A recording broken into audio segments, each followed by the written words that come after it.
Hello students, आज आपण 10th standard अल्जेब्राचा थर्ड लेसन ॲरिथमेटिक प्रोग्रेशन मधील प्रॅक्टिस सेट 3.1 पाहणार आहोत.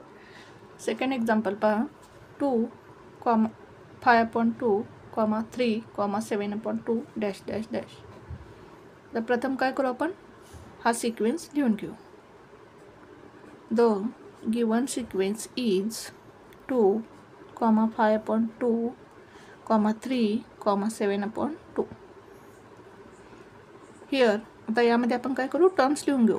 हिअर T1 किती आहे पहा, 2. फर्स्ट टर्म काय आहे 2. T2 म्हणजे सेकंड टर्म काय आहे 5/2.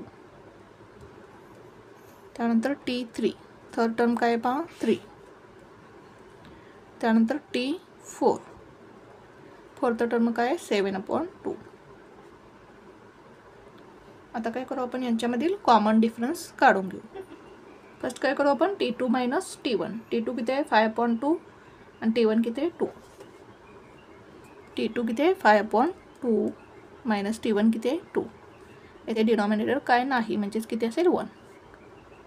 5 1 जार 5 मायनस 2 2 जार 4 अपॉन 2 1 जार 2 इज इक्वल्स टू 5 मायनस 4 किती येईल 1 1/2. म्हणजेच आपल्याला डिफरन्स किती मिळाला 1/2. आता काय करू आपण, T3 मायनस T2. आता T3 आणि T2 किती आहे पहा. T3 किती आहे 3 आणि T2 किती आहे 5/2. 3 minus 5/2. 3 minus 5/2 is equals to, आता इथे डिनॉमिनेटर नाही म्हणजे 1 असणार आहे. 3 2 जार 6 मायनस 5 1 जार 5 अपॉन 2 1 जार 2. 6 मायनस 5 किती येईल 1/2. आता काय करू, T4 minus T3. T4 minus T3 is equals to, T4 आणि T3 काय आहे पहा. T4 किती आहे 7/2 आणि T3 किती आहे 3. T4 7/2 मायनस T3 आणि T3 किती आहे 3.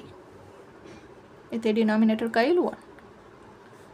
क्रॉस मल्टिप्लिकेशन करू. 7 1 जार 7 मायनस 3 2 जार 6 अपॉन 2 1 जार 2 इज इक्वल्स टू 1/2.